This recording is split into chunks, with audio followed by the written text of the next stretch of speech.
రేపే దీపావళి, అలానే గురువారం కూడా. రేపు కేవలం ఒకే ఒక్క మందారం ఆకుతో ఈ పరిహారాన్ని చేయండి. అంతే, ఇక మీ కోరికలు ఒక్క గంటలోనే నెరవేరుతాయి. అంతేకాదు, ఒక గంటలోనే మీ దశ మారిపోయి ఏదో ఒక శుభవార్తని కూడా వింటారు. దీపావళి అనేది అతి పవిత్రమైనటువంటి పండగ. ఈ పండగ అంటే చిన్న పెద్ద అని అందరికీ ఇష్టమే, అంటే తేడా లేకుండా అందరూ కూడా జరుపుకునే పండగ. ముఖ్యంగా దీపావళి అంటేనే మన అందరికీ గుర్తుకు వచ్చేది లక్ష్మీదేవి. లక్ష్మీదేవిని పూజించిన వారి ఇంట సకల సంపదలు సంవత్సరం మొత్తం కూడా కలుగుతాయి అని, ధనానికి అసలు ఈ సంవత్సరం మొత్తం కూడా ధనానికి లోటు అనేది ఉండదు అని పండితులు చెబుతూ ఉన్నారు. లక్ష్మీదేవికి దీపావళికి ఉన్న సంబంధం ఏమిటి అంటే, పురాతన కాలంలో లక్ష్మీదేవి రాక్షసుడిని హతమార్చిన తరువాత ఇక దేశవ్యాప్తంగా కూడా ఘనంగా టపాకాయలు కాలుస్తూ ఈ పండగను దీపాలను వెలిగించి ఆ దీపాల వెలుగుల్లో పండగను ఘనంగా జరుపుకున్నట్టు శాస్త్రాలు చెబుతున్నాయి. అప్పటి నుండి ప్రతి ఏడాది కూడా దీపావళిని జరుపుకోవటం ఆనవాయితీగా వస్తుంది. ఈ దీపావళి రోజున లక్ష్మీదేవిని పూజిస్తే గనక అమ్మవారి అనుగ్రహం తప్పకుండా లభిస్తుంది.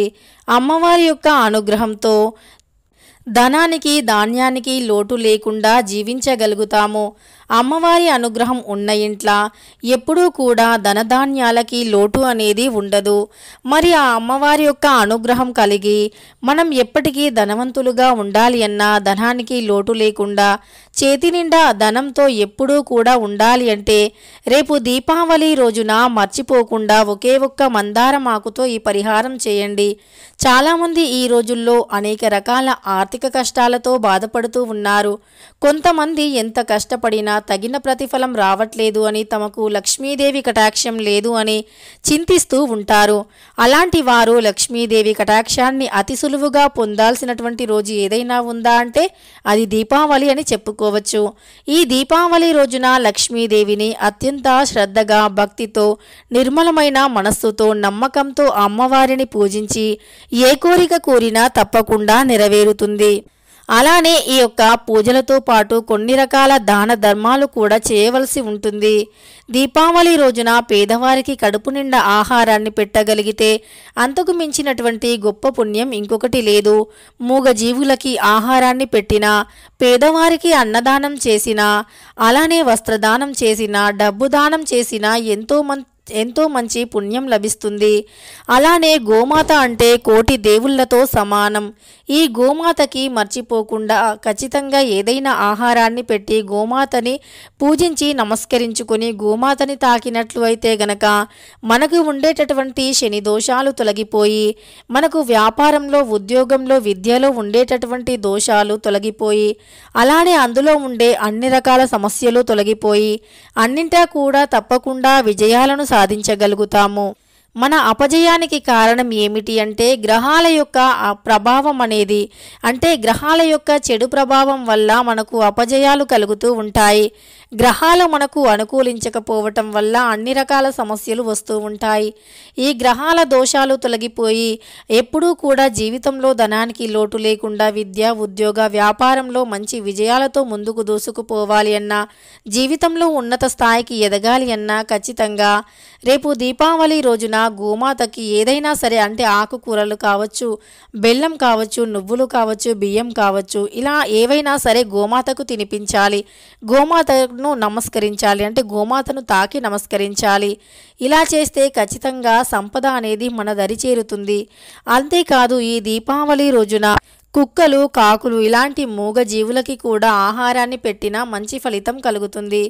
అలానే ఈ యొక్క దీపావళి రోజున ఇంటి ప్రధాన ద్వారానికి మామిడి తోరణాలు, బంతిపూలతో అలంకరించి ప్రధాన ద్వారం దగ్గర ధూపాన్ని వేసి గుమ్మం పైన పాలను చల్లాలి. ఇలా చేస్తే లక్ష్మీదేవి ఇంట్లోకి వస్తుంది. రాగి చెంబులో నీటిని పోసి అందులో ఎర్రని పుష్పాలను వేసి వాటిని గుమ్మానికి ఎడమవైపు అంటే తలుపు పక్కన పెట్టాలి. ఇలా పెడితే తప్పకుండా లక్ష్మీదేవి అనుగ్రహం లభిస్తుంది. అంతేకాదు, ఈ యొక్క దీపావళి రోజున ఇంటి యొక్క ద్వారాన్ని శుభ్రంగా ఉంచుకోవాలి. ఇంటి ప్రధాన ద్వారానికి స్వస్తిక్ గుర్తుని కానీ, గంధంతో అలానే త్రిశూలం గుర్తుని కానీ వెయ్యాలి. ఇలా వేయటం వల్ల లక్ష్మీదేవి ఖచ్చితంగా ఆకర్షితురాలు అవుతుంది. ముఖ్యంగా ఈ దీపావళి రోజున బంగారం కొనలేకపోయినా ఇంట్లో ఉండే బంగారాన్ని అయినా లక్ష్మీదేవి పటం ముందు పెట్టవచ్చు. ఇలా చేస్తే లక్ష్మీదేవి కటాక్షం తప్పకుండా లభిస్తుంది. అంతేకాదు ఈ యొక్క దీపావళి రోజున అలానే ఈ దీపావళి రోజున ఇంట్లో మాంసాహారాలను వండకూడదు, మత్తు పదార్థాలను తీసుకోకూడదు. అంతేకాదు పరమ పవిత్రంగా అమ్మవారిని పూజించాలి. ఇలా చేస్తే కటిక దరిద్రులు కూడా ధనవంతులుగా మారిపోతారు. ఈరోజు అంటే దీపావళి రోజున మట్టి పాత్రలో ఉప్పుని పోసి ఆ ఉప్పు పైన రూపాయి కాయిన్ని పెట్టి దానిని మరుసటి రోజు మీ ఇంట్లో అంటే రూపాయి కాయిన్ని బీరువాలో దాచుకొని ఉప్పుని ఎవరు తొక్కని ప్రదేశంలో వెయ్యాలి. అంతేకాదు చిల్లర నాణాలను ఒక బౌల్లో వేసి కదిలిస్తూ శబ్దం చేస్తూ ఉండాలి. ఇలా చేస్తే లక్ష్మీదేవి తిష్ట వేసుకొని కూర్చుంటుంది, ఇంట్లో ఆనంద తాండవం చేస్తుంది. అంతేకాదు మన యొక్క ప్రధాన ద్వారాన్ని మర్చిపోకుండా పరమ పవిత్రంగా శుభ్రంగా ఉంచుకోవాలి. అలానే దీపావళి రోజున ఇంట్లో తప్పకుండా ధూపాన్ని కూడా వెయ్యాలి. ఇలా ధూపం వేయటం వల్ల లక్ష్మీదేవి అనుగ్రహం తప్పకుండా లభిస్తుంది. ఇక ఈ దీపావళి రోజున మందారమాకుతో చేసేటటువంటి ఈ పరిహారం అనేది ఖచ్చితంగా మన దరిద్రాన్ని తొలగిస్తుంది. మందారమాకు అనేది ఎంతో పవిత్రమైనటువంటిది. మందారం చెట్టు ఇంట్లో ఉన్నా సరే మంచి ఫలితాలు కలుగుతాయి. మందారంలో ఔషధ గుణాలు కూడా ఎన్నో దాగి ఉంటాయి. మందారం ఆర్థిక సమస్యలను తొలగించగల శక్తిని కలిగి ఉంటుంది. మన చుట్టూ ఉండే నెగిటివిటీని కూడా తొలగించే శక్తిని కలిగి ఉంటుంది మందారమాకు. లక్ష్మీదేవికి గణపతికి కూడా మందారం ఆకులు అన్నా పువ్వులు అన్నా చాలా ఇష్టం. కనుక రేపు దీపావళి రోజున మందారం ఆకుతో ఈ చిన్న పరిహారం చేస్తే మీ ఇంట్లో ఉండే అన్ని రకాల ఆర్థిక కష్టాలు తొలగిపోతాయి. అయితే ఈ మందారం ఆకుతో ఎలాంటి పరిహారం చేయాలో ఇప్పుడు తెలుసుకుందాం. దీనికోసమని ఒక మంచి పెద్ద సైజులో ఉండేటటువంటి మందారం ఆకుని తీసుకోండి. దానిని పరిశుభ్రంగా డస్టు లేకుండా తుడచండి, అంటే కడిగి తుడచండి. తర్వాత ఆ ఆకు పైన కొద్దిగా రాళ్ల ఉప్పుని పొయ్యండి. ఆ ఉప్పు పైన 5 ముత్యాలు ఉంటే ముత్యాలు వేయండి. లేకపోతే ఒక రూపాయి కాయిన్ని లేదా ఒక వెండి నాణ్యాన్ని పెట్టండి. ఇలా పెట్టినటువంటి దానిని ఈశాన్యం దిక్కున పెట్టండి. ఈశాన్యం దిక్కు అంటే లక్ష్మీ కుబేరుల స్థానంగా పరిగణించబడుతుంది.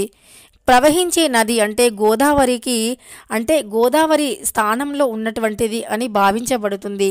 ఈ స్థానం పరమ పవిత్రమైనటువంటిది కనుక ఈశాన్యం దిక్కుకి వాస్తుశాస్త్రం ప్రకారం కూడా ఎంతో ప్రాముఖ్యత ఉంది. ఈ ఈశాన్యం దిక్కున తమలపాకులో ఉప్పుని పోసి ఆ ఉప్పు పైన ఒక రూపాయి కాయిన్ని వేసి పెట్టి తరువాత మరుసటి రోజు అంటే ఆ యొక్క మందారం ఆకు పైన ఉప్పుని పోసి ఉప్పు పైన రూపాయి కాయిన్ని వేసి ఆ యొక్క కాయిన్ ముందు ఒక దీపాన్ని వెలిగిస్తే గనక తప్పకుండా మీ ఇల్లు వరదలాగా పొంగుతుంది. అంటే డబ్బులు ఎప్పుడూ కూడా చేతి నిండా డబ్బులు ఉంటాయి. కనక వర్షం కురుస్తుంది, కష్టాలు ఉండవు. లక్ష్మీదేవిని పూజించి ఈ చిన్న పరిహారం చేస్తే గనక తప్పకుండా మీ యొక్క సంపద అమాంతం పెరిగిపోతుంది, అదృష్టం కలిసి వస్తుంది, దరిద్ర బాధలు తొలగిపోతాయి. ఇక ఈ విధంగా ఎవరైతే రేపు దీపావళి రోజున రాత్రి సమయంలో చేస్తారో అలాంటి వారికి మంచి ఫలితం లభిస్తుంది. ఇక ఈ విధంగా చేసిన తర్వాత మరి ఆ ఉప్పుని ఏం చేయాలి, ఆ రూపాయి కాయిన్ని ఏం చేయాలి అనే సందేహం కలుగుతుంది కదా. అయితే ఆ ఉప్పుని ఖచ్చితంగా కరిగించాలి, అంటే నీటిలో వేసి కరిగించాలి.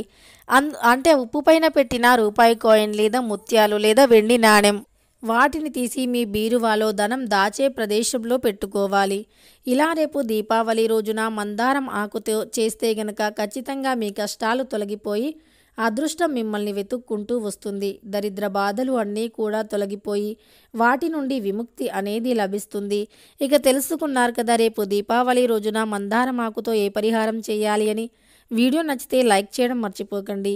ఇలాంటి ఎన్నో వీడియోస్ కోసం ఛానల్ని తప్పకుండా సబ్స్క్రైబ్ చేసుకోండి.